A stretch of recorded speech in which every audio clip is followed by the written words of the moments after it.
Assalamualaikum warahmatullahi wabarakatuh. Halo, perkenalkan nama saya Krista Widiatama dari kelas manajemen pemasaran 4A. Di sini saya akan membahas mengenai kesimpulan setelah saya mempelajari manajemen pemasaran selama 1 semester. Yuk kita simak video berikut ini.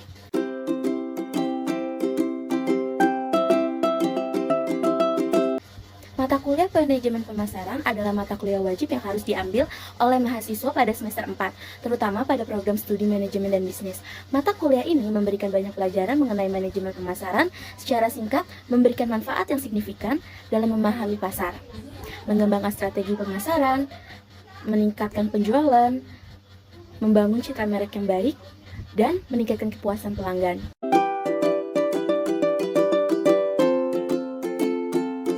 Beberapa pembahasan terkait mengenai manajemen pemasaran.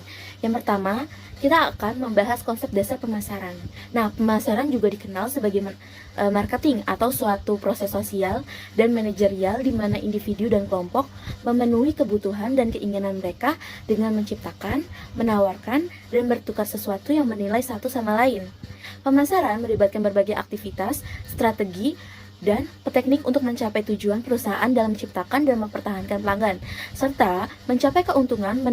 Menurut American Marketing Association atau AMA, pemasaran adalah fungsi organisasi dan serangkaian proses untuk menciptakan, mengkomunikasikan, dan memberikan nilai kepada pelanggan, serta mengelola hubungan pelanggan dengan cara yang menguntungkan organisasi dan pemangku kepentingan. Dan pemasaran di sisi lain melibatkan proses pemilihan pasar sasaran, meraih dan mempertahankan, serta menumbuhkan pelanggan dengan menciptakan, menghantarkan, dan mengkomunikasikan nilai pelanggan yang unggul. Ruang lingkup manajemen pemasaran mencakup berbagai aspek seperti falsafah, manajemen pemasaran, faktor lingkungan pemasaran, analisis pasar, pemilihan pangsa pasar, perencanaan pemasaran, perusahaan, kebijakan dan strategi pemasaran terpadu, kebijakan dan strategi produk, kebijakan dan strategi harga, kebijakan dan strategi penyaluran, kebijakan dan strategi promosi organisasi. Sistem organisasi pemasaran mengendalikan pemasaran manajemen penjualan dan pemasaran internasional.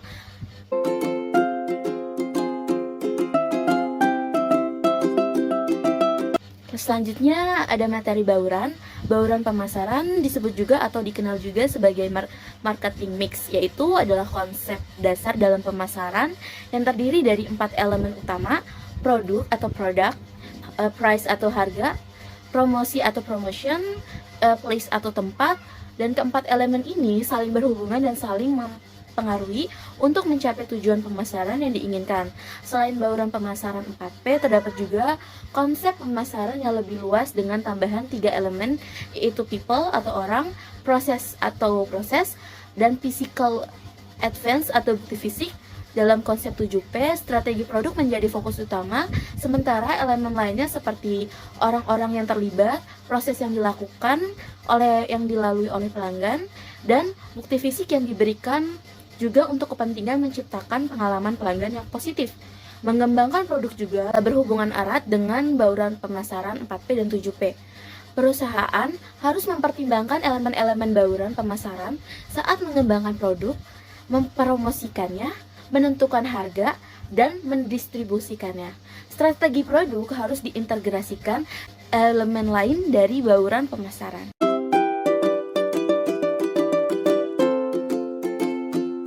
Riset pemasaran dan pengambilan keputusan. Riset pemasaran merupakan proses penting dalam manajemen pemasaran untuk mengumpulkan, menganalisis, dan menafsirkan data pasar guna mendukung pengambilan keputusan yang tepat. Riset pemasaran membantu memahami kebutuhan dan keinginan konsumen, mengukur tingkat kepuasan konsumen, meningkatkan efektivitas strategi pemasaran, mengoptimalkan pengelolaan sumber daya, dan mengurangi resiko kegagalan bisnis. Langkah-langkah dalam menentukan riset pemasaran meliputi menentukan masalah yang akan diteliti, membuat perencanaan riset, mengumpulkan data, menganalisis data, menyajikan hasil riset, menarik kesimpulan, dan memberikan rekomendasi. Jenis riset pemasaran umum meliputi riset deskriptif, riset eksploratif, dan riset kausal. Pemilihan jenis riset harus sesuai dengan tujuan riset dan informasi yang ingin diketahui.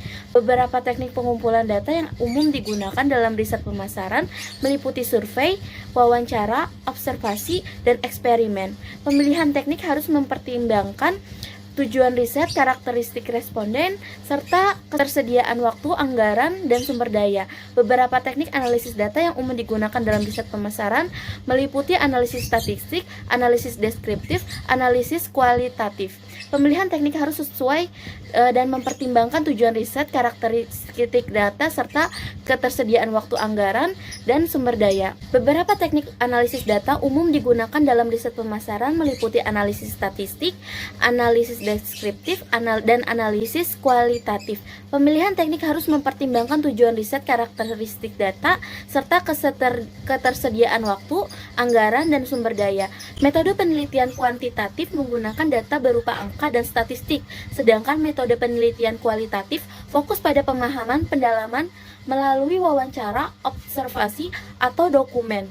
Riset pemasaran memiliki pengaruh yang signifikan terhadap pengembangan produk dengan memahami kebutuhan dan keinginan konsumen, sehingga produsen dapat mengembangkan produk yang lebih tepat sasaran dan meningkatkan kualitas produk.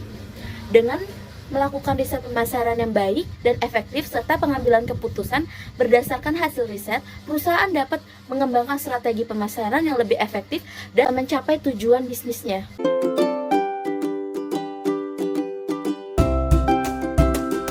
Dari strategi produk dan pengembangan produk adalah bahwa strategi ini penting dalam manajemen pemasaran untuk memenuhi kebutuhan dan keinginan pelanggan, mencapai tujuan perusahaan, dan meningkatkan performa bisnis.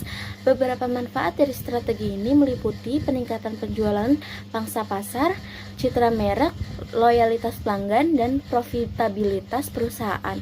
Produk adalah segala sesuatu yang ditawarkan pada pasar untuk memenuhi kebutuhan atau keinginan konsumen.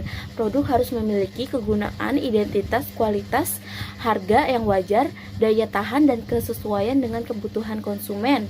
Produk dapat diklasifikasikan berdasarkan jenis, tingkat kegunaan, harga, atau merek.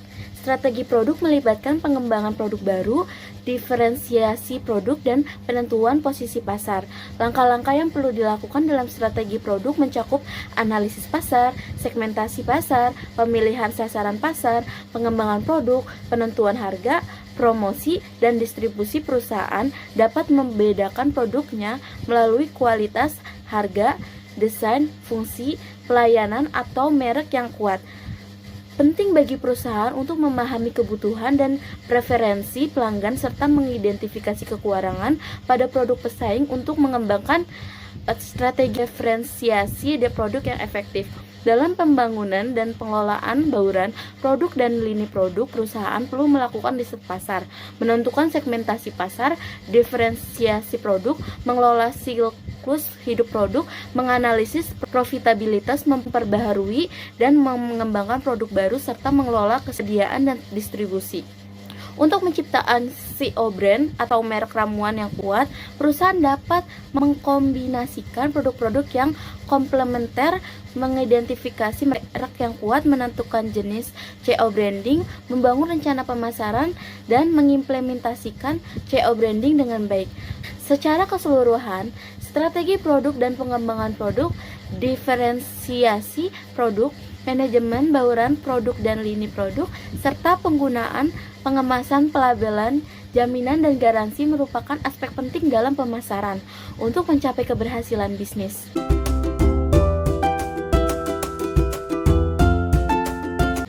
Strategi harga dan penempatan harga adalah sebagai berikut.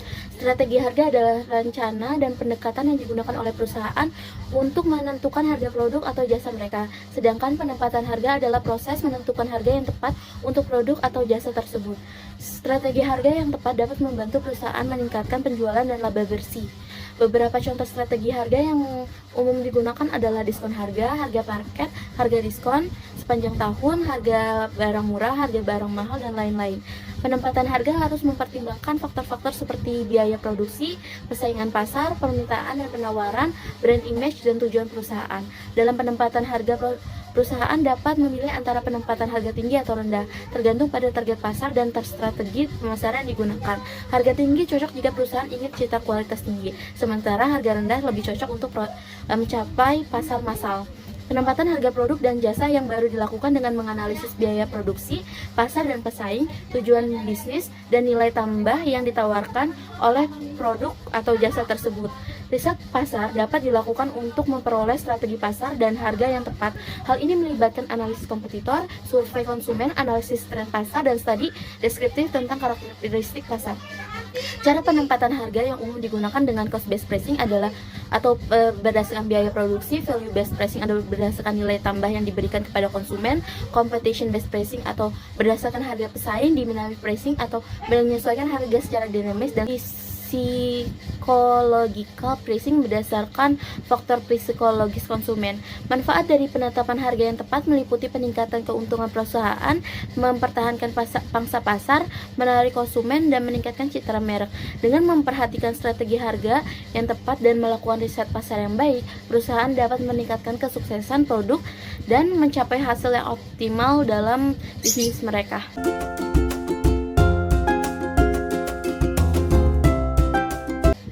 Promosi dan strategi komunikasi pemasaran. Promosi dan strategi komunikasi pemasaran merupakan bagian penting dari upaya pemasaran suatu perusahaan untuk memperkenalkan produk atau layanan kepada konsumen dan meningkatkan kesadaran merek. Beberapa contoh strategi promosi dan komunikasi pemasaran yang umum digunakan oleh perusahaan di Indonesia meliputi iklan, promosi penjualan, sponsorship, publisitas, dan komunikasi langsung. Promosi penjualan merupakan salah satu teknik pemasaran yang digunakan oleh perusahaan untuk meningkatkan penjualan produk atau jasa. Beberapa jenis promosi penjualan yang umum dilakukan adalah diskon atau promo harga, hadiah atau bonus pembelian, iklan di media cetak, televisi atau digital, acara promosi atau demo produk, kontes atau giveaway, dan kerjasama dengan influencer atau brand ambassador. Manfaat dari promosi meliputi peningkatan kesadaran merek, perluasan jangkauan pasar, peningkatan penjualan, peningkatan loyalitas pelanggan, dan peningkatan citra perusahaan. Untuk merancang promosi yang tepat untuk suatu produk atau jasa, perusahaan perlu memahami karakteristik produk atau jasa, menentukan tujuan promosi, menentukan target pasar, memilih media promosi yang tepat, merancang pesan promosi, dan menentukan anggaran promosi. Contoh perusahaan Indonesia yang melakukan promosi penjualan adalah Unilever, Indofood, dan Gojek.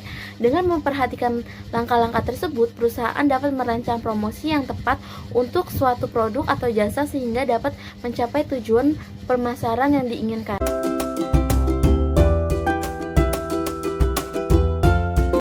Branding dan manajemen merek.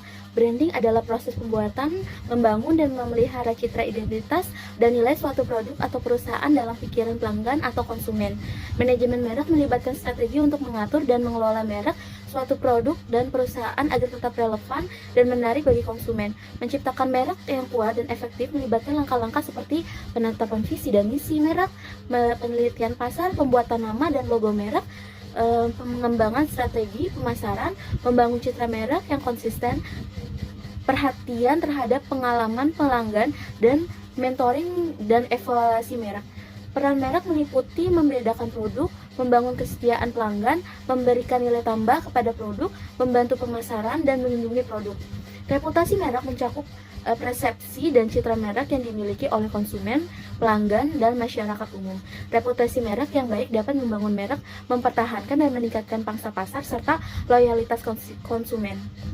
Piramida brand dinamik menggambarkan 5 tingkatan pengenalan dan kesadaran konsumen terhadap sebuah merek.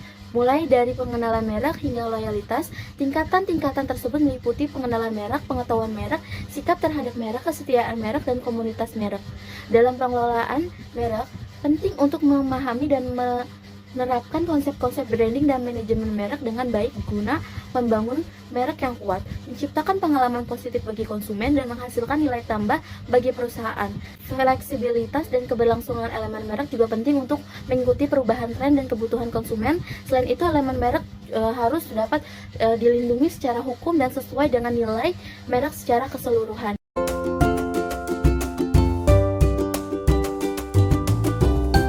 digital dan e-commerce adalah sebagai berikut. Pemasaran digital memanfaatkan teknologi digital dan berbagai saluran online untuk mempromosikan produk atau layanan dan membangun hubungan dengan pelanggan. Kelebihan pemasaran digital meliputi biaya yang lebih terjangkau, kemampuan untuk melacak kinerja kampanye secara real time, dan kesempatan untuk membangun hubungan yang lebih dekat dengan pelanggan. Kekurangan pemasaran digital termasuk tingginya persaingan, ketergantungan pada teknologi, dan keterbatasan pengalaman pelanggan. Pemasaran digital memiliki manfaat seperti memperluas jangkauan pasar, targeting yang lebih akurat, pengukuran yang lebih akurat, pengurangan biaya, peningkatan interaksi dan keterlibatan, dan peningkatan kesadaran merek.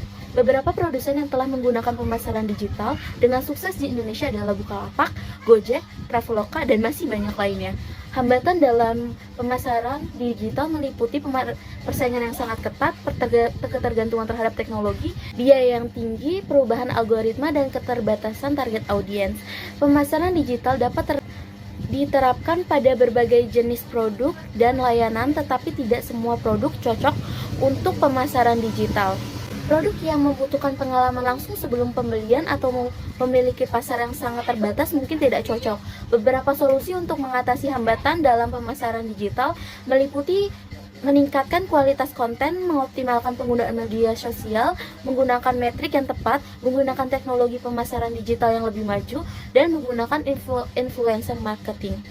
Kesimpulan secara umum adalah bahwa pemasaran digital dan e-commerce memberikan manfaat dan yang signifikan bagi perusahaan dalam memperluas jangkauan pasar dan meningkatkan efektivitas kampanye pemasaran. Namun perlu mempertimbangkan karakteristik produk dan layanan serta mengatasi hambatan yang mungkin muncul dalam praktiknya. Sekian dari saya, kurang lebihnya mohon maaf. Wassalamualaikum warahmatullahi wabarakatuh.